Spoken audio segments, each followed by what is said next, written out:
Welcome back to the podcast. So, today we're going to be diving into a topic that affects many of us at some point in our life. It can be quite the pain point.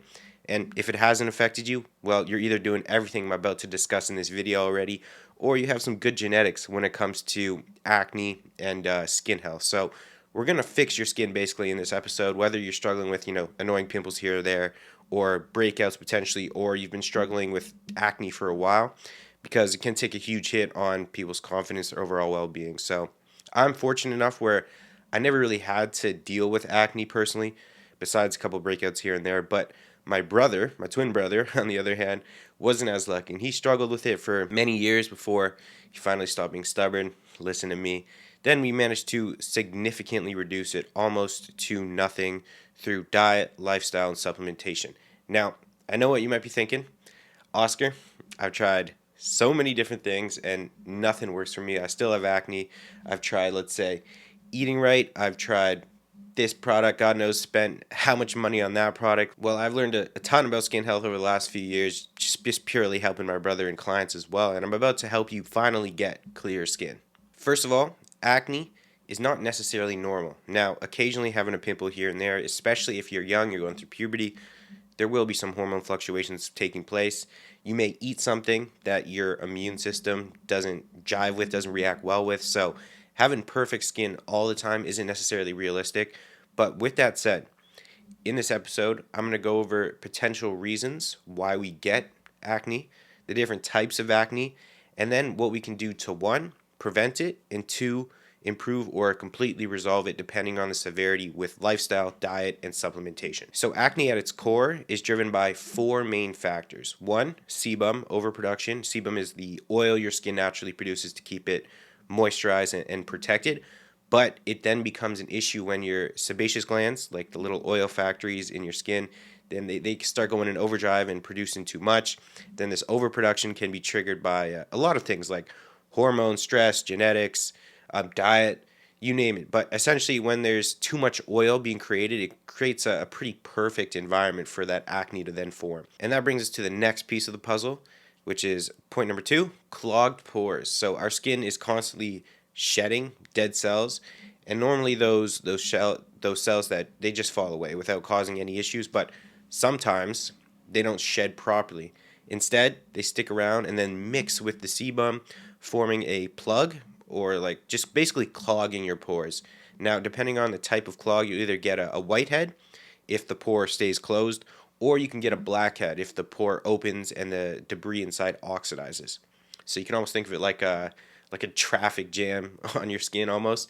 And once that happens, the stage is then set for the next big player in number three, bacterial overgrowth, which is the big one. And there's a bacteria called P. acnes. I'm not going to try to pronounce the P. It's Propionibacterium, Propionibacterium, something like that. But P. acnes, and that lives on everybody's skin. For the most part, it's completely harmless, but when it gets trapped in those clogged pores, we got the traffic jam, then the bacteria gets trapped, it starts to feed on the excess oil and then multiply. Your immune system then sees this as a threat and jumps into action, and this is why you'll get redness, swelling, and potentially a painful bump. And that brings us to the final and arguably most annoying factor behind acne. Number four, inflammation. So once your immune system then gets involved, inflammation then kicks in, and this is what turns a simple clogged pore into something like a painful cyst. And then the inflammation can linger, potentially even after the bacteria is gone, leaving behind scarring or potentially discoloration. And this is why managing inflammation is such a huge part of keeping your skin clear, which is definitely something we're going to touch on later in this episode. Now, depending on how these factors play out, you'll end up with different types of acne. So there's two main categories. We got non-inflammatory acne, and this is your whiteheads and then your blackheads. Then we have inflammatory acne, and this is when we have these big red bumps, the whiteheads with pus, potentially even zits, which can be pretty big and then lead to scarring. So you might be wondering, okay, so why do these factors even happen in the first place? Well, the short answer, it's a combination of internal and external triggers. Hormones can play a role, which ramp up oil production, and this is why acne is so common during puberty and why some girls notice breakouts around their menstrual cycle. Genetics play a role. If your parents struggle with acne, chances are you might too, because your genetic makeup can determine things like how much oil your skin produces and how sensitive your immune system is to bacteria. Then we have stress and oxidative stress that can also increase oil production along with inflammation. So we have your diet, which we're gonna dive deeper into this, but let me just say what you eat can absolutely affect your skin and for sure your gut health, which also plays a massive role to your skin health. And lastly, lifestyle choices like poor sleep, not washing your face after sweating, using the wrong skincare products can all contribute to clogged pores and inflammation. But the bottom line is that acne is quite the multifaceted issue. It's not just one thing, it's a combination of oil production, clogged pores, bacteria, and inflammation. And all of these are influenced by your hormones, genetics, lifestyle, gut health, and diet. The good news is that when you understand these root causes, you can start addressing them one by one, which is exactly what we're going to do in today's episode. So, we're going to start with lifestyle and hygiene because this is one of the most overlooked areas when it comes to managing acne, and often the first place you should look. Now, a lot of people jump to they got acne, straight to fancy products or treatments without even addressing the daily habits that play a massive role and basically set the foundation for healthy, clear skin. So, first things first, how and when you wash your face. Now, it sounds ridiculously simple, but trust me, there is a right way to do it. You should be washing your face twice a day, once in the morning and once at night, minimum. At night, you're going to be removing all the dirt, oil, the sweat, the pollutants that build up during the day. And in the morning, you're clearing away all that oil and dead skin that accumulates while you sleep. Next is you have to shower after training or after any activity for that matter where you're sweating in general. First thing you need to do when you get home from the gym, hop straight into the shower. When you're sweating, a lot of this sweat and sebum and dead skin cells start to mix, and they're going to clog your pores the longer you keep it on your skin. So, first thing you want to do when you get home is take a shower and wash the sweat, sebum, and the dead skin cells away. And don't keep your gym clothes on. Don't sit there in your own sweat for an hour or like even 30 minutes. As soon as you get home, honestly, ideally at the gym potentially, if you really struggle with acne, you change your clothes to remove the sweaty gym clothes that you just had on that was accumulating all this bacteria. For example, personally, I shower like 2, 3 times rarely a day. I wake up, I take a shower. I do potentially if I'm doing fasted cardio in a calorie deficit or if I'm in a cutting phase, do my fasted cardio, take another shower, go to the gym, take another shower, and then take another shower before bed. And that resolves a lot of acne because you're constantly washing all the sweat, sebum, and dead skin cells away. And yes, it definitely does take a decent amount of time. It is definitely a time investment, but then you're not spending all this time mitigating your acne or spending the money on all these fancy lotions and potions that really aren't needed when all it was you needed to shower more and change out of your gym clothes. Also, this one is huge. Your pillowcase and bed sheets, they collect oil, sweat, bacteria every single night. So you don't want to allow the bacteria to accumulate along with the sebum that is coming off your shoulders, your face, or your back, or chest potentially, and you're laying there for 7, 8, maybe some of you get 9, 10 hours, and then that bacteria starts to form. And if you don't change your sheets, you come back the next night, and all that bacteria are there just patiently waiting for your sebaceous glands. They're waiting like, oh, look at this fresh sebum that we can grow and then multiply in, and then you get acne. So I would recommend changing your pillowcase every other day at least. Wash your bed sheets at least a minimum of every 2 to 3 days, especially if you're someone prone to acne. You could ramp that up if you wanted to as well. And same rule applies to towels. You want to use a fresh towel every time you shower if you can. And I know this one is hard, but it's definitely important to stop touching your face because think about it. All the things your hands come into contact with, your phone, door handles, gym equipment, like anything, you name it. Every time you touch your face, you're transferring all that dirt, that oil, and bacteria straight onto your skin.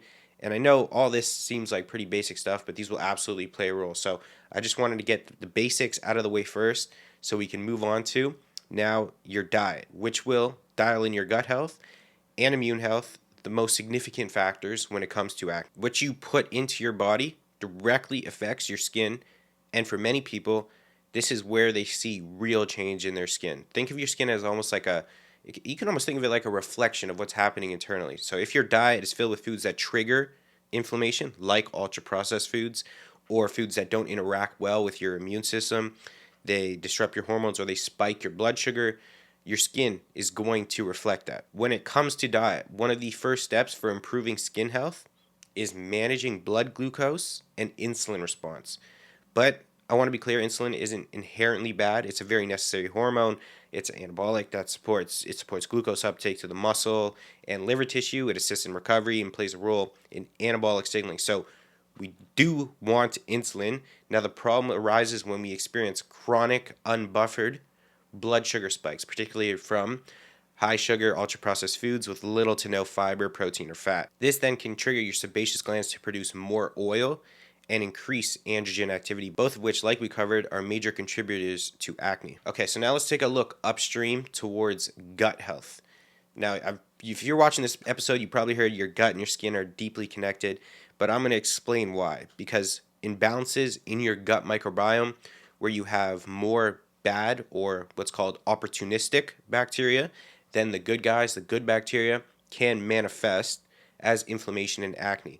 Now, another part to our gut skin connection is what's referred to as increased intestinal permeability, or more commonly known as leaky gut, which is when the lining of your gut composed of these epithelial cells that are held together by protein called tight junctions, which under normal conditions is a selective barrier, right? So it's allowing in digested nutrients while keeping larger particles, anything you can digest like pathogens and toxins out. So you can think of it almost like a coffee filter is a good way to think of it.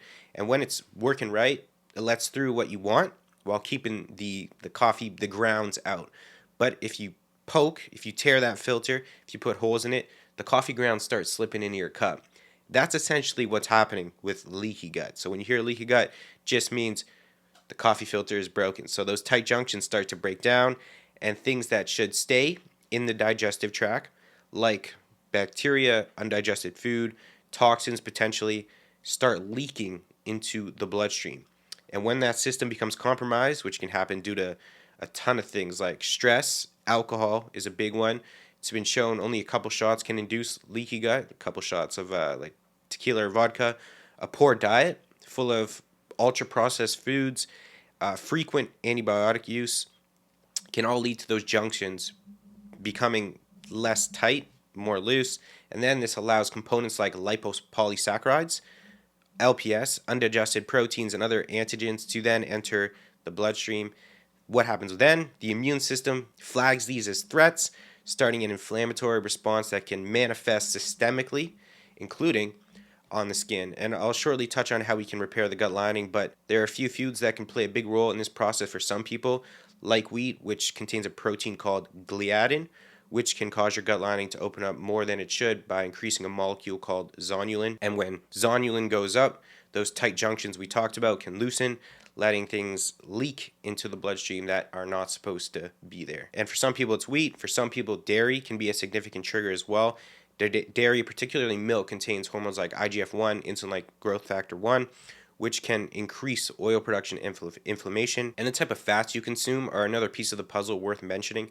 Most people tend to overconsume omega-6 fats, which we get from processed foods. We can get these from vegetable oils, fried foods, while under-consuming the good fats we want, the majority of our fats, omega-3s, which are anti-inflammatory and support skin health and the gut lining. So optimizing your omega-3 to 6 ratio by swapping out processed foods, vegetable oils, and fried foods for foods like wild-caught salmon, chia seeds, walnuts potentially would be a great idea. Even supplementing with omega-3s also is great to support your skin.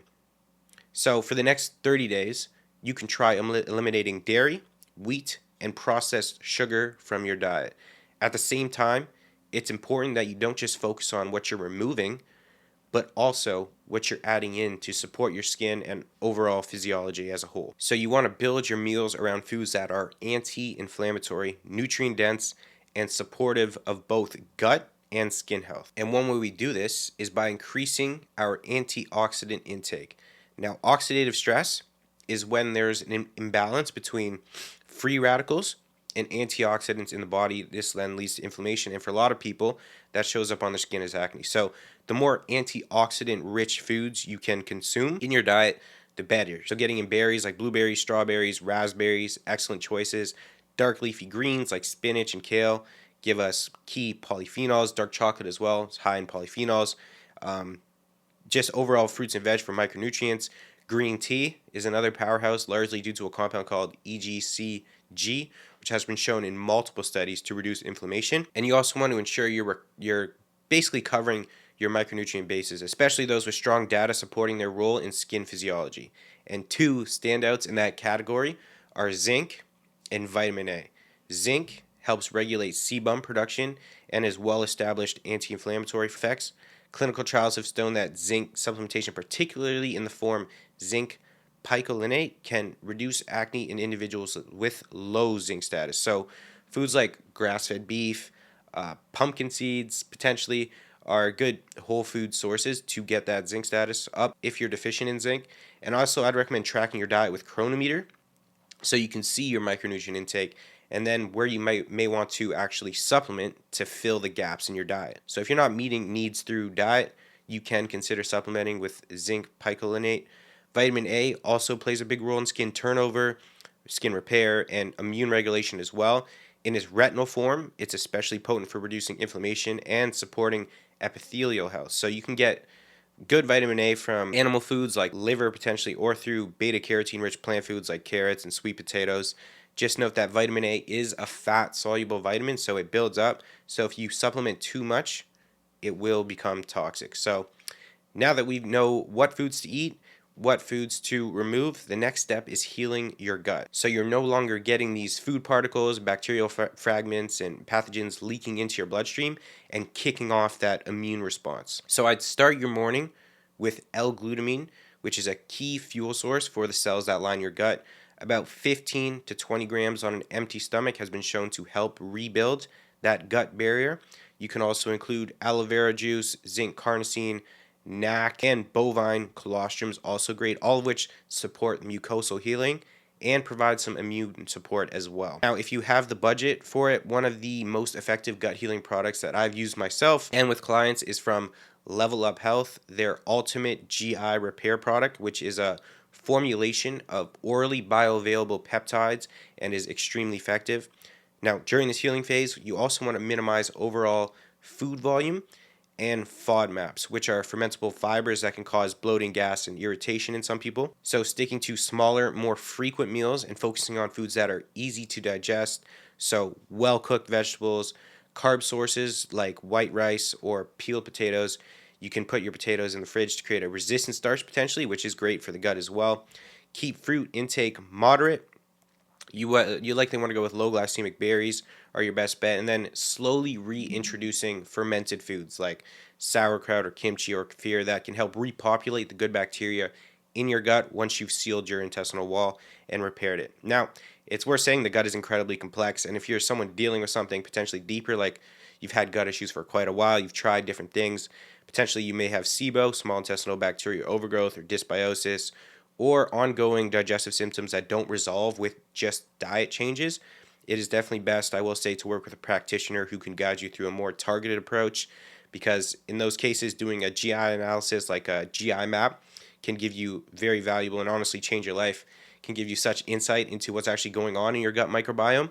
Things like bacterial overgrowth, maybe you have parasite load, yeast levels, inflammation markers, and yeah, these can be incredibly helpful for guiding a customized plan, but they also can be a bit expensive. So it's all about what makes sense for your situation. I will say though, if you're someone who's been dealing with gut issues for 3, 4, potentially even 5 years, I've heard people dealing with gut issues all their life, and you've never gotten a GI map, I think it's worth the investment, because then you could really see what's going on and then introduce a targeted plan to then fix said issues. So now that we've gone over lifestyle habits, the basic stuff, what you can do diet-wise and supplementation-wise for your gut health, now let's dive into overall supplementation for your skin health that can be great additions to everything we just covered. Now, one of the most talked about supplements for acne, like we mentioned earlier, zinc, because it helps regulate oil production, reduces inflammation, and can even inhibit the growth of P. acnes, which we spoke about earlier, which can contribute to breakouts. So the best form, like I said, zinc picolinate, as it's highly available and easier on the stomach. Another standout, we already mentioned this briefly, but omega-3 fatty acids, a supplement I believe everybody should be taking. I mean, even my mom's on it. Like, everybody, honestly, on the planet should be getting in at least 2 to 3 grams of combined EPA and DHA daily. So that's not 2 to 3 grams of total fish oil. That's 2 to 3 grams. You look in the back, you see EPA content and DHA content. That's 2 to 3 grams of those. So you want to make sure you're getting a high quality fish oil, because if you get a tinny one, you're going to see like 100 EPA, 100 DHA. Now, add up how many you need to get to how many you're going to need to take to get to 2 to 3 grams. So another supplement other than fish oils, NAC or N-acetylcysteine, like I mentioned for the gut health stack, is another excellent option. NAC is a precursor to glutathione. That's our body's master antioxidant. So by increasing our glutathione levels, NAC helps combat oxidative stress and inflammation, which we now know are two key drivers of acne. So I personally supplement with 600 to 1200 milligrams daily. Then we could potentially look at down the road of adaptogens like ashwagandha, rhodiola, potentially relora.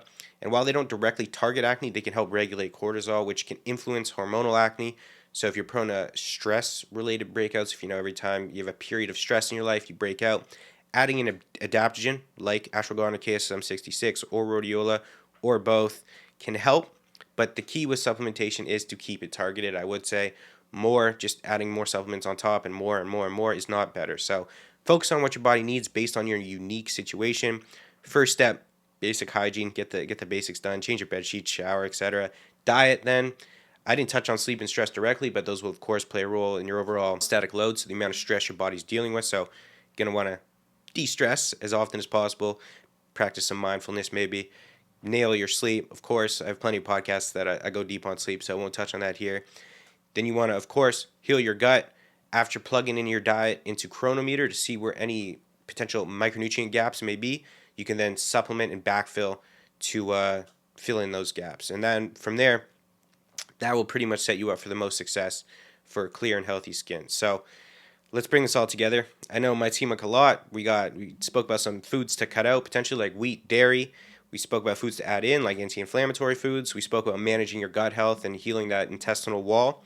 We spoke about obviously changing your hygiene habits, but trust me, this is what works. This is what will actually move the needle.